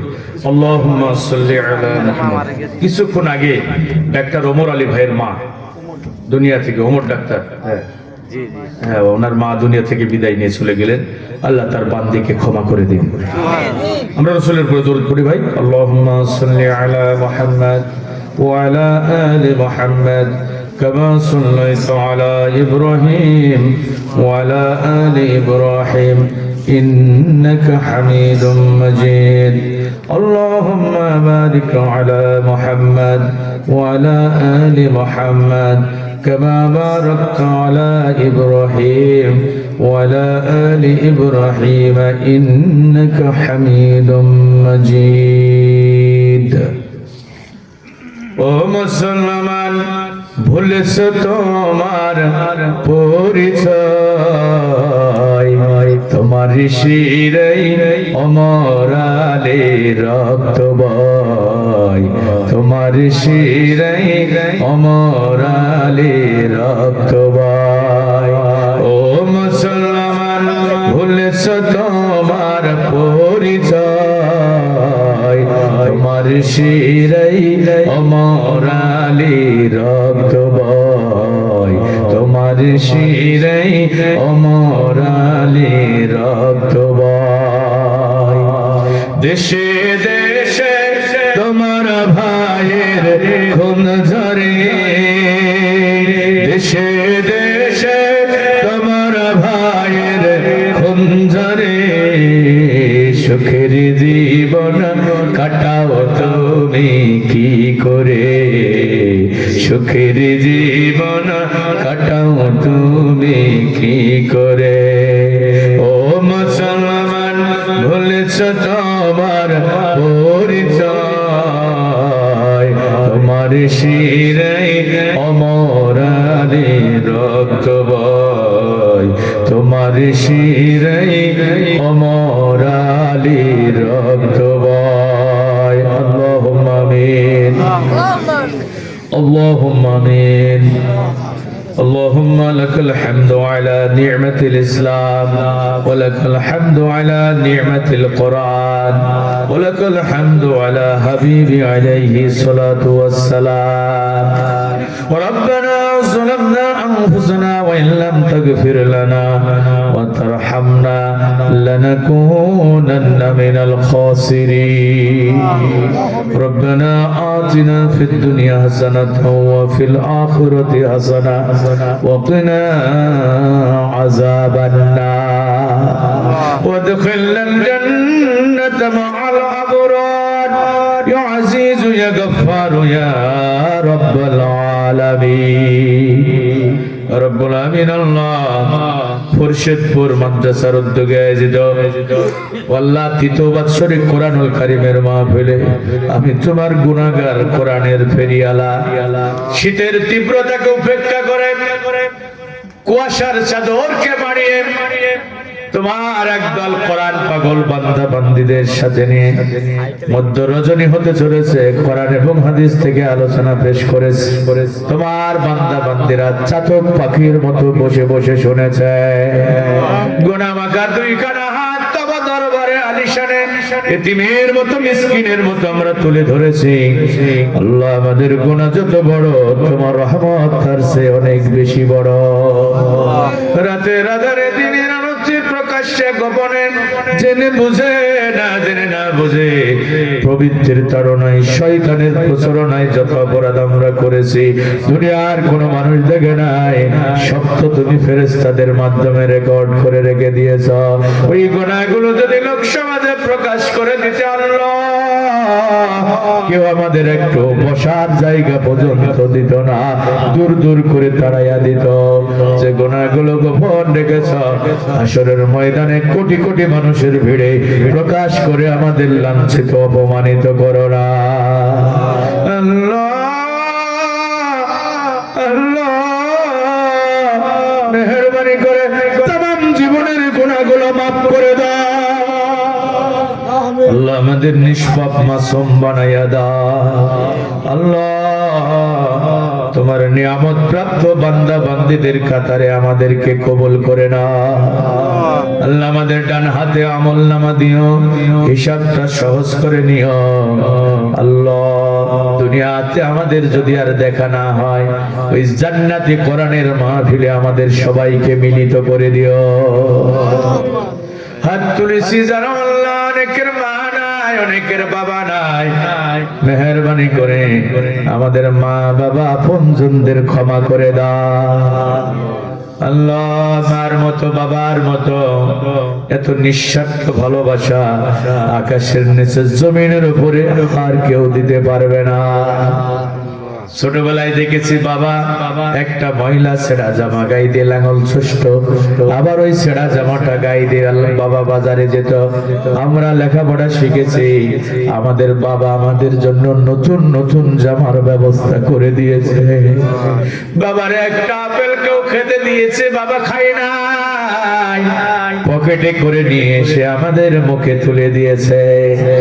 অসুস্থ হয়েছি, আমাদের মা জননী প্রদীপ হয়ে শিওরে বসে থেকেছে আর সেজদায় পড়ে কেঁদেছে, আল্লাহ আমার জীবনটা নিয়ে নাও, বিনিময়ে আমার খোকারে ভিক্ষা দিয়া দাও। এই মা যাদের নাই, বাবা যাদের নাই, মেহেরবানি করে মা বাবার কবরে জাহান্নামের আগুন লাগাইও না।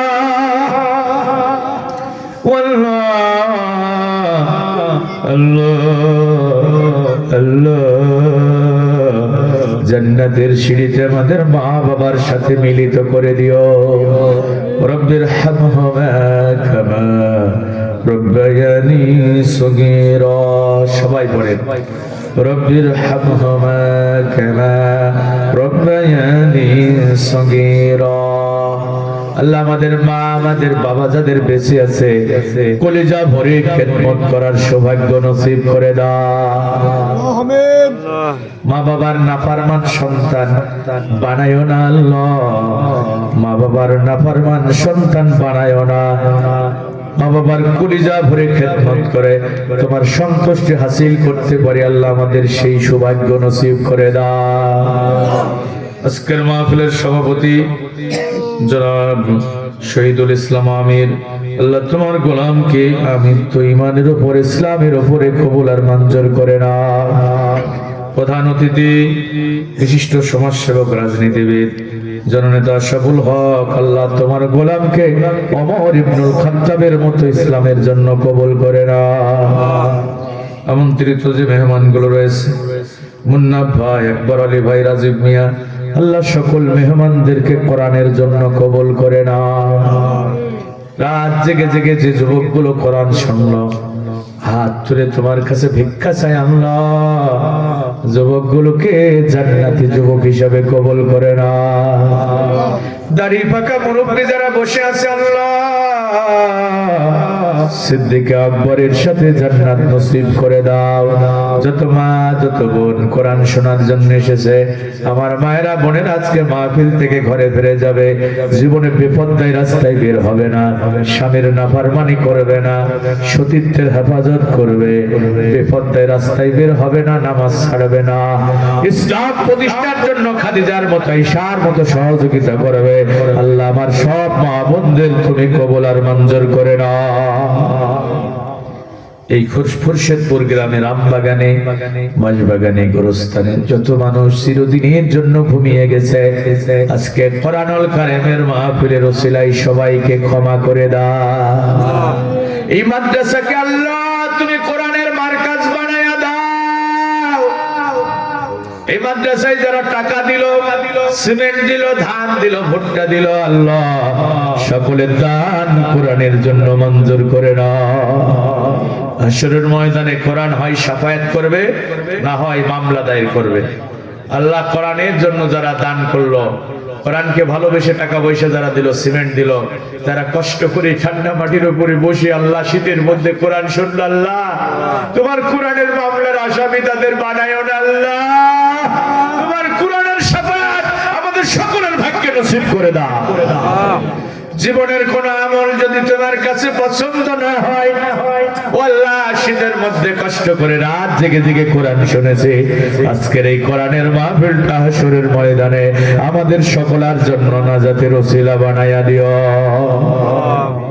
আল্লাহ।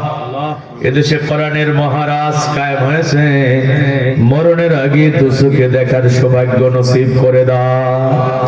কোরআনের জন্য, ইসলামের জন্য, ন্যায় ইনসাফের জন্য যারা জীবন দিল আল্লাহ শহীদ হিসাবে কবুল করে না। খাস করে জুলাই যোদ্ধা ইনকিলাব মঞ্চের মুখপাত্র আমাদের কলিজার ভাই শরীফ ওসমান হাদিকে তুমি শহীদ হিসাবে কবুল করে নাও আল্লাহ। শরীফ ওসমান হাদিকে তুমি শহীদ হিসাবে কবুল করে নাও। তার ছোট্ট মাসুম বাচ্চাটা 8 মাসের সন্তান এতিম হয়ে গেল আল্লাহ, বাবা হারা হয়ে গেল।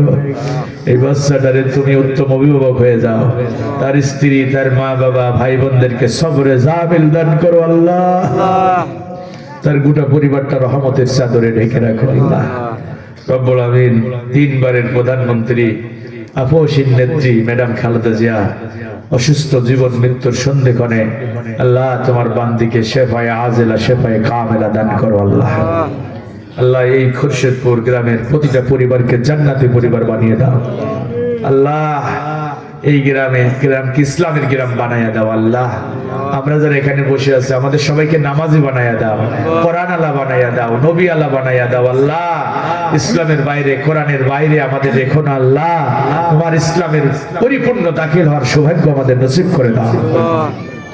আল্লাহুম্মা সাল্লি আলা মুহাম্মাদিন সাল্লাল্লাহু আলাইহি ওয়াসাল্লাম। আল্লাহুম্মা আনজিলহুল মাকআদাল মুকাররাবা ওয়া ইনদাকা ইয়াউমাল কিয়ামা। আল্লাহ মরণের আগে কাফনের কাপড়টা গায়ে জড়াবার আগে ইহরামের কাপড় পরে তোমার কাবার ধারে দাঁড়াতে পারি আল্লাহ। আমাদের সবাইকে তোমার কাবার মেহমান হিসেবে কবুল করে নাও। যে বাড়িতে ক্ষণিকের জন্য মেহমান হয়েছিলাম, আমার চাচা জান কলিজা ভরে খেদমত করেছে, বারবার বলতেছিল আমি হয়তো আর কোনোদিন খেদমত করার সুযোগ পাবো না আল্লাহ। ওই বাড়ির উপরে তুমি রহমতের চাদর বিছাইয়া দাও। আমার ভাইরা যারা আমাকে দাওয়াত দিয়ে এনেছেন তাদের আপ্যায়নে, আন্তরিকতায় এই মহল্লাবাসী কোরআনের জন্য যেভাবে দান করেছে আমি সবার আন্তরিকতায় খুশি হয়ে গেছে আল্লাহ। তুমিও তোমার গোলামদের উপরে খুশি হয়ে যাও। শেষ